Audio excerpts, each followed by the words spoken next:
Ladies and gentlemen, Capital G here bringing you Eloise Nephalia Sleuth. I say Eloise because it can't be Eloise. Louise is spelled with a U. There's no U, so Eloise it is.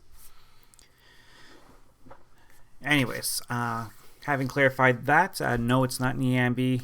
The deck has been trickier to put together than I thought it would be, so eventually, because I think it's a cool commander, in fact. But for now, let's take advantage of the fact that Midnight Hunt just dropped and brought us this detective.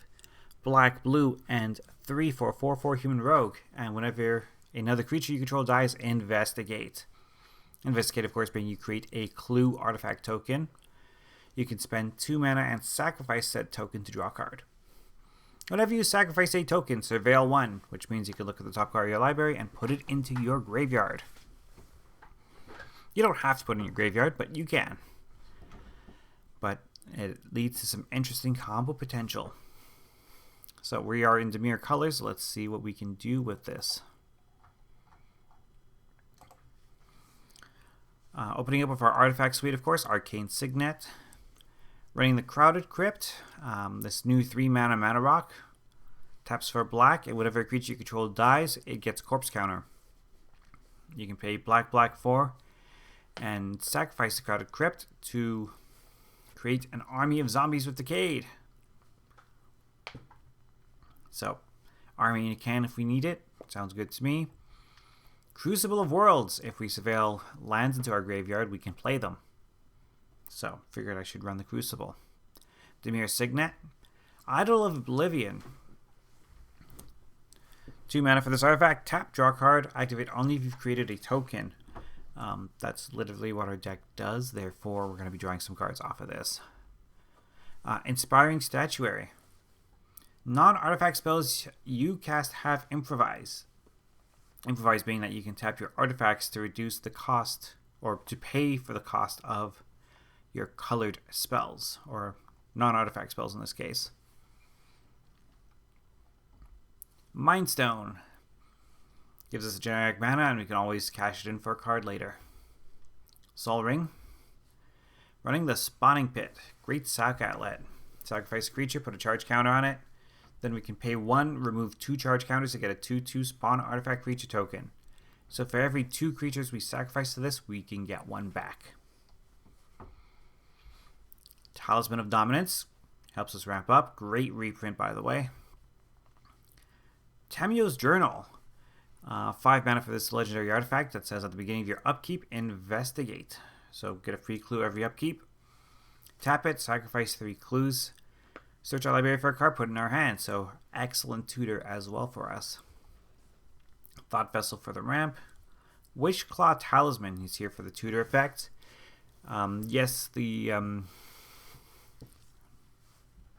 Yes, we're going to be giving control of this to an opponent.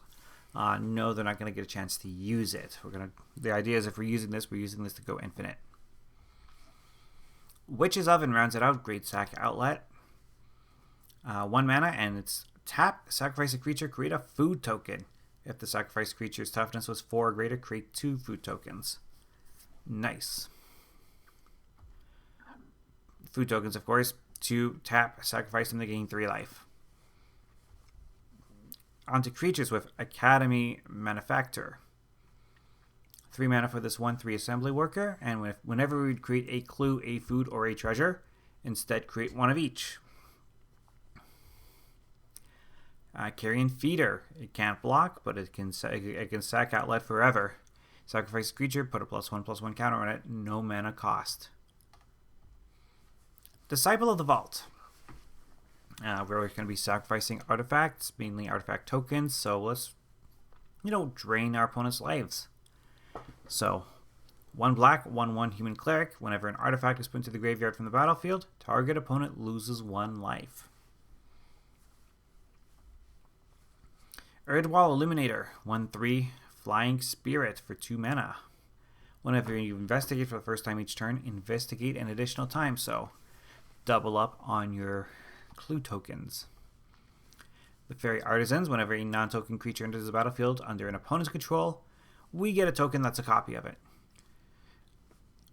If we've already got a token that the Faerie Artisans have made a copy of, those get exiled. Of course, we're running a bunch of sack outlets, so we can sacrifice them instead and get the synergies there.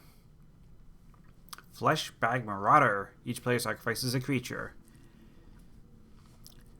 Gukala Gisa. Excellent reprint coming in from the Commander Arsenal Black. I think that's what it's called. So, 8 black cards. Gukala Gisa is one of them. Black, and 3/4 human wizard. You can pay a black, tap her, and sacrifice another creature to get X 2/2 zombie tokens. X is the sacrificed creature's power. And yes, in concept, you can sacrifice a 2/2 zombie to get two more of them. Sack 1, get 2. Worst case scenario. Gisa Glorious Resurrector, the new one from Midnight Hunt. 4 mana, 4/4, and if your opponent's letters survive, whenever their creatures would die, exile it instead. At the beginning of your upkeep, put all creature cards exiled with Gisa onto the battlefield under your control. They gain Decayed. So, pretty nasty. She's very much a kill on sight card, so she's going to draw the removal, and if somehow she does not, well, our board state is all the better for it. Gleaming Overseer. 3 mana for this 1/4 zombie wizard. When it enters the battlefield, amass 1. So amass, of course, you create, if you don't already have an army, you create a 0/0 zombie army token, put a +1/+1 counter on it. If you already have an army on the battlefield, then you just simply put the +1/+1 counter on the army. Zombie tokens you control have Hexproof and Menace. Jadar, Ghoulcaller of Nephalia. Not a good commander, great in the 99 here. 2 mana for a 1/1. At the beginning of your end step, if you control no creatures with Decayed, you get a zombie creature token with Decayed. Yes, it's only your end step, but it keeps some token momentum going. Junkwinder. 7 mana, 5/6, but don't let the casting cost fool you because it has affinity for tokens. The more clue tokens, zombie tokens, etc. that you have on the battlefield, the lower its cost, all the way down to blue for this card. And whenever another token enters the battlefield under your control, you get to tap a non-land permanent an opponent controls, say tap down your opponent's Voltron commander. Does not untap during its controller's next untap step. Keep them locked down. Lazotep Reaver. Again, 2 for 1 here. A 1/2 creature. Enters the battlefield. Amass 1. So if you don't already have the zombie army, you get 1.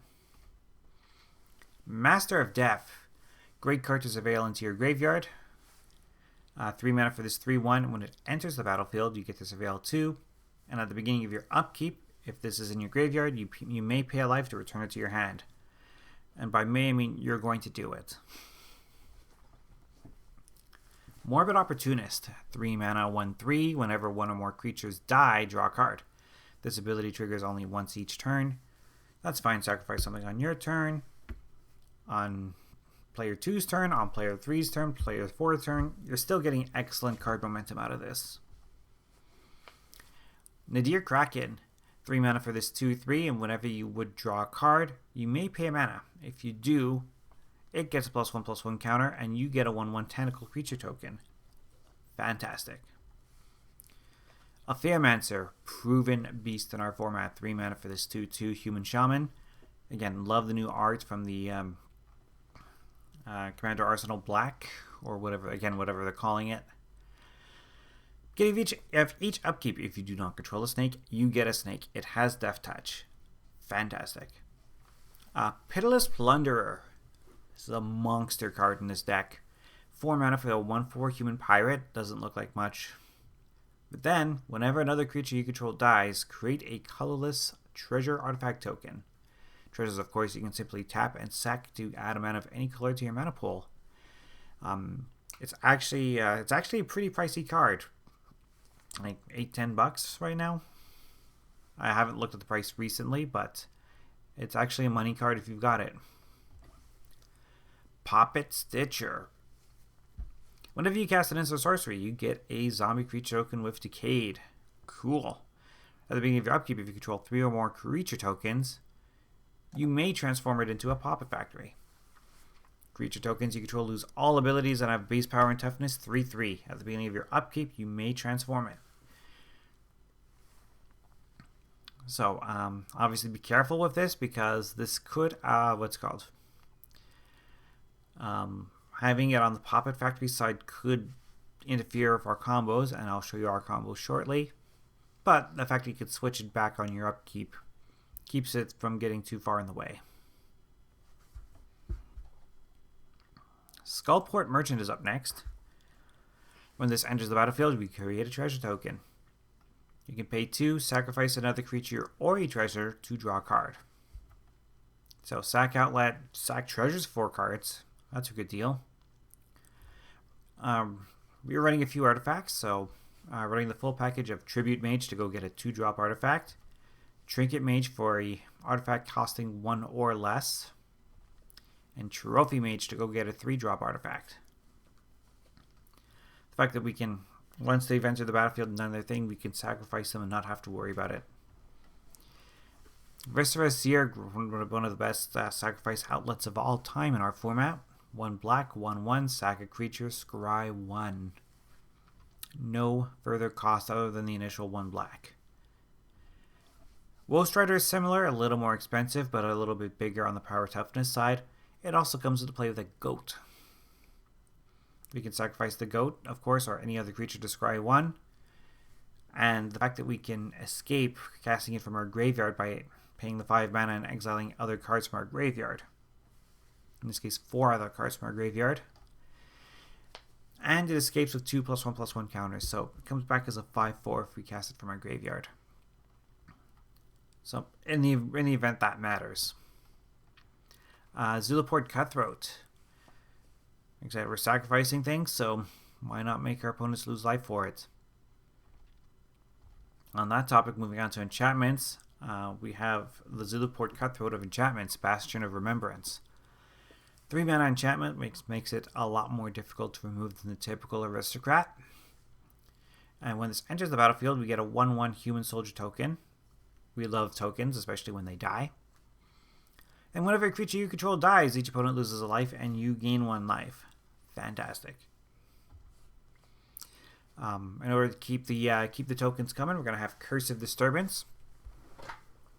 People are going to want those zombie tokens, and hey, we want the zombie tokens. Other players will want the zombie tokens. Whoever we curse is going to take some attacks. Curse of Ferocity, people will do the same thing for those cards. And Curse of the Restless Dead, somebody playing Landfall. Enchant them with this, they play a land, we get a zombie token with Decayed. Disinformation Campaign, this is not polite. 3 mana for this enchantment. When it enters the battlefield, we draw a card, each opponent discards a card. And whenever we surveil, we get to return this to our hand and cast this over and over again. Amazing. Dread Horde Invasion is just another way to keep the zombie armies coming and, sacrifice them for the effects that we want. Yes, we lose a life every upkeep to this. That's fine. It's a good deal. Also, if we somehow let our zombie army grow to 6 power or more, it gains lifelink. We can get some of that life back. We're not really going to do it, but the option is there. Enhanced Surveillance, very accurately named card. We may look at an additional 2 cards each time we surveil. And of course, when we put those cards back on top of our library or into our graveyard, we can put them back in any order. Another cool feature, exile this to shuffle your graveyard into your library. So in the event you really need to shuffle your graveyard into your library, we have that option. Ghoulish Procession, whenever 1 or more non-token creatures die, we get a zombie creature token with Decayed. This triggers only once each turn, but we could in concept get anywhere from 2 to 4 zombie tokens, depending on the events that take place. March of the Machines. This is the key combo piece. This is Plan A. So it seems kind of odd to have this here, but each non-creature artifact is an artifact creature with power toughness equal to its mana cost. So here's how this works. You have your Eloise in play. You have Bastion of Remembrance in play, and you have a clue token in play, you cast March of the Machines. Nobody responds. That clue becomes a 0/0 creature, dies, triggers Eloise, gives you another token. It dies, triggers, gives you another token. And every time this cycle happens, well, Bastion of Remembrance is triggering and draining our opponents for 1 life at a time. That's right, Infinite Aristocrat combo. The Mearhook Massacre does the same thing for us. It's another Bastion of Remembrance, basically, but it also has a board wipe attached to it. So black for this legendary enchantment, or black X. So you can cast it for 2 black, or you can dump a bunch of mana into X. If you dump a bunch of mana into X, all creatures get -X until end of turn when it enters the battlefield. After that, whenever a creature you control dies, each opponent loses a life. Whenever a creature an opponent controls dies, you gain a life. A few instances with Deadly Dispute. Sacrifice an artifact or a creature to draw 2 cards and create a treasure. Excellent synergy. Flip the Switch. It's our only piece of counter magic in this particular list, but it's a good one. 3 mana.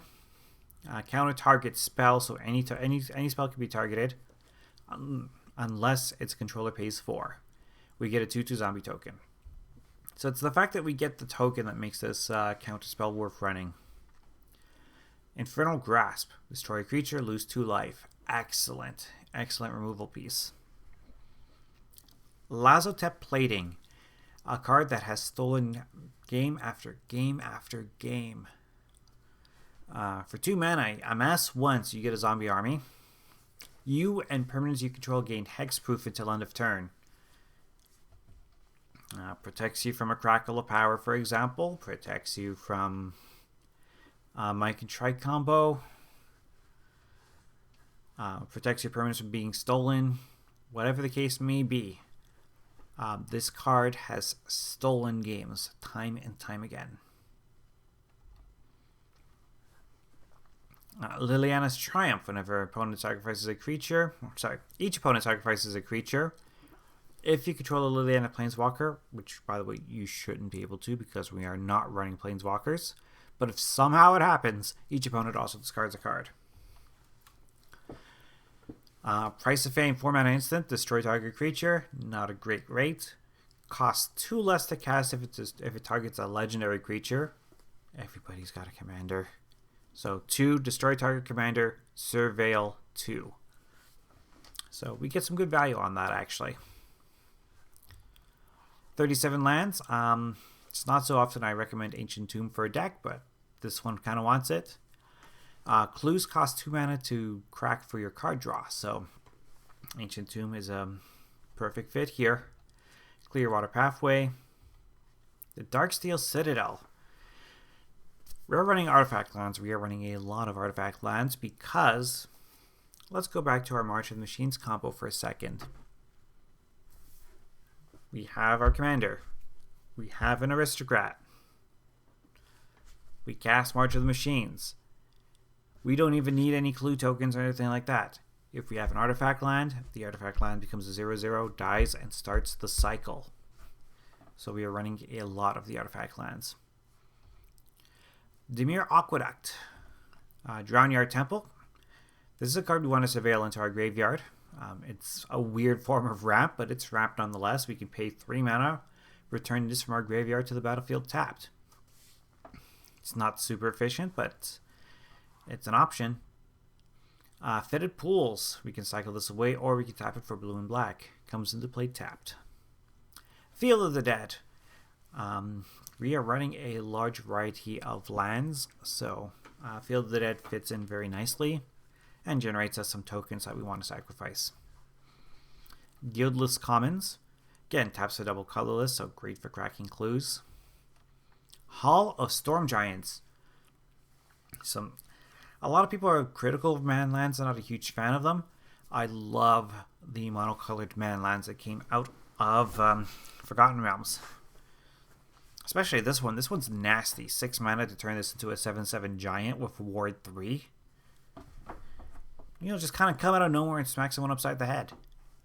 Exactly what we want from a manland. Hive of the Eye Tyrant is similar, it's not as beefy. It's only 4 mana to activate this, but it does exile cards from defending player's graveyard when it attacks. So if somebody running Reanimator, take out a key piece. 3 islands, 1 Mist Vault Bridge, a perfect addition.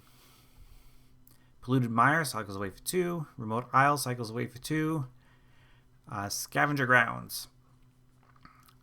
Sacrifice does it, exile all cards from all graveyards. Like, we do have some play in our graveyard, but it's not something we're relying on. And especially in this environment where we are... Well, we're in Innistrad right now. There's going to be graveyard shenanigans everywhere. Like there weren't already.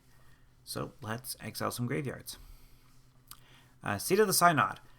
Don't typically recommend the original Mirrodin colored lands like Seat of the Synod because it dies to removal.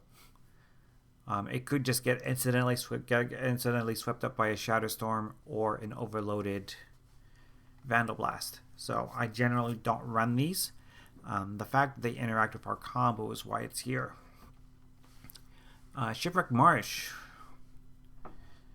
Whenever it enters the battlefield, it's tapped unless we control 2 or more other lands. So we've already got a few lands on the battlefield. This comes in untapped. That is great. Running snow-covered lands. We're running both snow-covered and regular basics to complement the Field of the Dead. So 3 snow-covered islands, 3 snow-covered swamp. Sunken Hollow. Enters the battlefield tapped unless we control 2 or more basics. Sunken Ruins. 3 regular swamps. Temple of the Seat for the Scry. Temple of the False God for the double colorless. Teleria West. We can transmute this into whatever land we need at the time. Treasure Vault. This is an artifact land, so it has that March of the Machines synergy that I was talking about. And even if we don't quite have it, we can always pay the double X into this and get some treasure. Urza's Saga. Big money card. Run it if you've got it. We have 1-drop artifacts that we kind of want. We have artifact lands that we want. So this can go get us one of our artifact lands. If we draw it, say, 4 or 5 turns into the game, we should have a bunch of clues by then. So this can create a couple of big construct for us. So it fits. Vault of Whispers is the other artifact land that we're running. And a Watery Grave for the shock. Gives us a total of 37 lands. Into our sorceries with Eaten Alive. As an additional cost, sacrifice a creature or pay 5. Exile target creature or planeswalker. I'll sacrifice a zombie to this. To exile a planeswalker? Sure thing. Ghoul's Night Out. A card that's just too fun not to run. Black, black, and 3. For each player, choose a creature card in the player's graveyard, yourself included. Put them onto the battlefield under your control. They are zombies in addition to their colors and types, and they gain Decayed. So you don't get to keep them forever. Once you attack them, you'll have to eventually sacrifice them.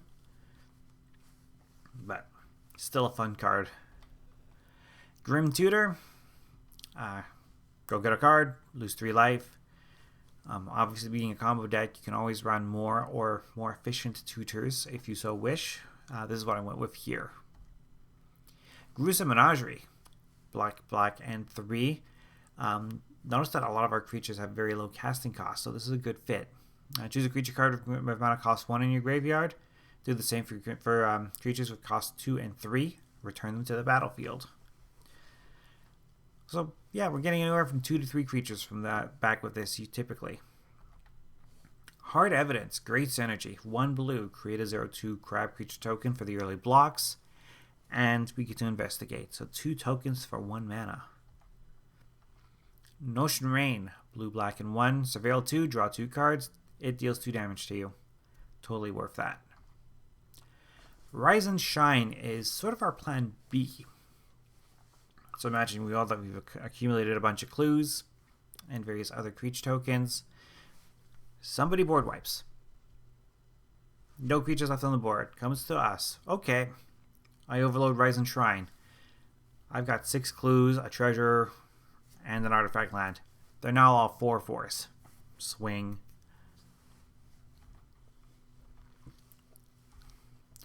And that's my take on Eloise Nephalia Sleuth.